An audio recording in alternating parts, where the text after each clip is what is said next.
Last week, the Asian Development Bank presented its annual economic forecast for Asian countries. Our reporter Joseph Lopez will give us the highlights on how the Philippine economy is doing based on ADB's comprehensive analysis. Thank you, Irene. The Vice President of the Asian Development Bank, Mr. Groff, was here last Tuesday to talk about the forecast for Asia and in particular for the Philippines for 2014. This was discussed after his general presentation. The forecast for the Philippines this year is generally good. The strong growth is expected to continue this year.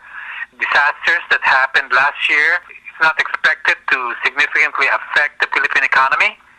The challenge, according to the report, is to translate solid economic growth into poverty reduction by generating more and better jobs. So with this point, I ask the first question to Mr. Groff regarding a source of jobs for almost 1 million Filipinos, and these are call centers, or in a more financial term, business processing outsourcing companies. So that's my first question to Mr. Groff was, given the flighty nature of BPOs or call centers, and when I mean flighty nature, they can leave anytime they want if they find a better place to do business. So it's not a long-term prospect for Filipinos to think that they will stay in the country for good. What kind of policies should the Philippine government do in order to prepare for the future when these call centers leave? Well, I think that largely the BPO story in the Philippines is a positive one. It has been and the government has done a lot to support the BPO industry in the Philippines, which is positive. I think the challenge with the BPO industry in the Philippines is that it represents only about 2% of employment at the moment, and that 2% is a very high-skilled labor force.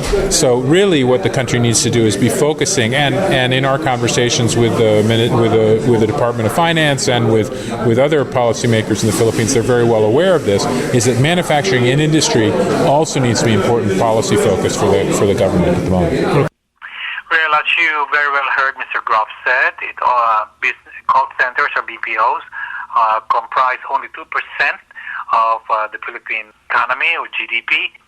We must acknowledge the fact that the Philippines is now the call center capital of the world. It has overtaken India, and it now employs almost 1 million Filipinos who are highly skilled, as Mr. Groff mentioned. He basically is saying that the effect on the economy at the moment is not that significant because it's 2%. However, we are talking about 1 million Filipinos with 1 million families involved here. So therefore, in case those call centers leave the Philippines, it will cause considerable economic shock to the country. The basic answer of Mr. Groff is saying that the Philippine government should not rely on these call centers in the long term, and that the country should prepare for any eventual departure by trying to develop other kinds of businesses and employment, such as the manufacturing sector. In their presentation, did they mention anything about economic trends, like what would be the next economic boom or industry that would be happening or to be expected in the Philippines? Well, there are economic prospects, but it's all in general terms, like investment, more government spending, that sort of manufacturing production, construction. So they're not really talking about what kind of businesses would be good to substitute for BPOs, but they're talking in the macro terms, the manufacturing generic terms. Let's proceed with your second question. You also asked him about remittances to the Philippines. What did he have to say about that? I did ask Mr. Groff whether remittances are helping the Philippines really in the long term or not. And the way I said it was, are our remittances speeding up liquidity growth and thereby increasing the risk of inflation? So that's a very financially technical question. But when I say remittances increasing liquidity growth, that's basically saying, are we sending too much money such that the amount of money available in the Philippines, cash, liquid, is so high that there are a lot of people now who can buy so many items there So there's more demand and less supply, and therefore the prices of goods will increase, which is what inflation is all about. So if the prices of goods will increase or inflate, the value of the money to be able to purchase things is going down, because you can buy less things for every peso that you have. So therefore, our sending remittances to the Philippines might really be counterproductive when it is too much. But according to Mr. Groff, I think at the moment the risk of that is pretty limited. I think that the country is very accustomed to remittances, and the level of remittances has been increasing over time, but it hasn't increased rapidly, and it has provided a very good shock absorber for the economy during recent, global, volatility. So at the end of the day, it's a very good thing. I think again the country needs to diversify its economy in a way that will make it less dependent on remittances in the long run. But I think at the moment we're not too concerned about inflation in the Philippines. He is basically saying that the volume of remittances is not really that big enough to generate very high inflation. So we're on the safer level here right now. However, again, let us talk about remittances, what Filipinos can do.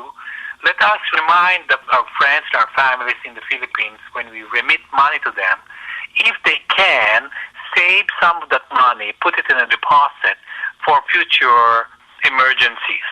And the other thing that we need to do is that these remittances should be accumulated. They should find ways to invest it, to make this money grow. Be an entrepreneur, find a service or a business that your local community needs back in the Philippines, so that there will come a point when we don't need to send remittances every month or every year to our friends or families back in the Philippines. We do not want them to be reliant on us, dependent on remittances throughout their lives. We need to develop their independence, so that means we need to encourage them to invest these remittances for something that will grow, so that they will not expect any more in the future. What about corruption? What do they have to say about the corruption in the Philippine government? How does that affect the economy? Okay, well, I think it's best to listen to Mr. Groff's answer first before I expound on that. Last question, governance. You sort of like touch on the periphery of governance. Isn't sound fiscal policy dependent on sound governance? And we're talking about a more vocal World Bank on talking about corruption, but it seems like your ADO notes are quite quiet about those matters. Well, no. I mean, just in the terms of this presentation, I didn't focus on corruption, but corruption is an issue in many economies across Asia, and governance is an issue in many countries across Asia. And so we think that a focus on governance, a focus on transparency in governance is critically important in the Philippines, but in many countries across the region. As you can tell, Mr. Groff said that the focus of the report in Vancouver was on fiscal policies and not on governance. Okay, by governance we mean in general the way our government is enacting laws and applying those laws that they have enacted to the country in general. And one of the major issues in governance is, of course, a sound fiscal policy. How does our government use our money? Are they being honest about it, transparent about it, and is everyone benefiting from our economic growth? Let me tell you that we have been experiencing superb economic growth. However, our poverty rate is the same as Haiti. 1 out of every Filipino, 25%, Irene, is under poverty line. And when we say poverty in the Philippines, that means per person, their annual income per year is around $400 plus. That means their monthly income in Canadian dollars is $35. So that means 1/4 of Filipinos are only earning 35 Canadian dollars a month. So you could imagine our extreme poverty rate. And primarily, a main reason for that is government expenditures. If the government expenditure is not going to the Filipinos for infrastructure, for helping them in their education and in their public health, then the poverty rate will definitely increase. And one of the reasons why our government expenditure on these sectors is one of the lowest in the world is primarily the corruption that exists, and we've heard of the pork barrel incident that is being covered in the news in the Philippines as we speak. The Asian Development Bank is quite reticent or shy about talking on these matters because they have to be as diplomatic as they can. But it sounds hopeful. Mr. Groff said that they are addressing the issue, and hopefully with more pressure from ADB and from World Bank, our government will be more honest and transparent in these issues.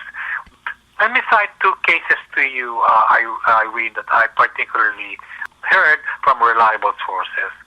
A few years ago, I was told by a relative, a sister of a governor in Mindanao, a province in Mindanao, that it is legal for them, and I don't know whether this is really true, but at least for him, that governor in the Philippines, it's legal for them to take 10% of any program development fund given by an international agency for their personal, as a personal salary.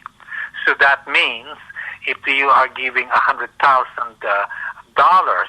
to a official governor in the Philippines, the governor can pocket for his personal use $10,000.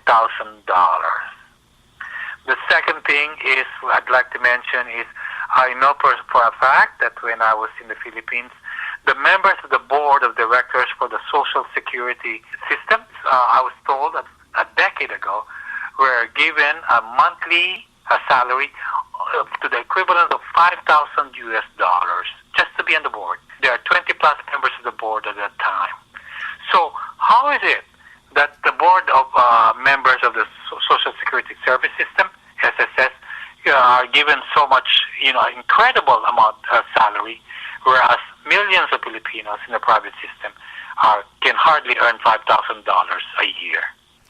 So to wrap up, Joseph, what is the overall outlook when it comes to the Philippine economy right now? The overall macroeconomic outlook for the Philippines is good, okay, because of our business processing outsourcing centers, our remittance, okay, our overall surplus in terms of liquidity. The macro situation is our pie has become bigger. We used to have a 6-inch pie to work on. Now we probably have a 10-inch pie. The problem is the slicing of the pie. It would be ideal if that pie can be sliced into equal slices depending on, of course, every Filipino or family's need. The problem is half of that pie is only going to a few Filipinos, and the other half, or at least maybe just even a quarter of that pie, is being divided by so many million Filipinos. So there is a lack of equity.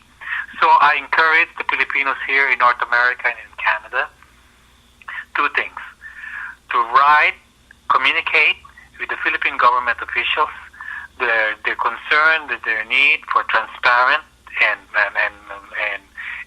honest spending on tax revenues that they're getting. And you can do that through Facebook, through social media, since a lot of these Filipino officials have Facebook pages. Write to them.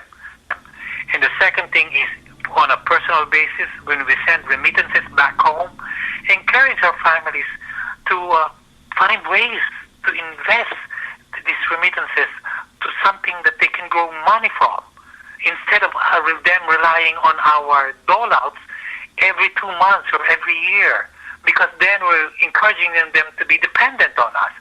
And the last thing that I would like to add is that we are very highly talented. Let us tap our intelligence and capabilities to be our own independent revenue centers and not rely on others. The more independent we are, the better. Thank you so much, Joseph. You're welcome, Irene. That was our Filipino edition reporter Joseph Lopez reporting on the Asian Development Bank's economic analysis for the Philippines for 2014. I'm Irene Carabin, and you're listening to the Filipino edition, our program, our voice, our views. When we come back, we'll hear the success story of Imelda Villeneuve, a nurse navigator at Mount St. Joseph Hospital in Vancouver with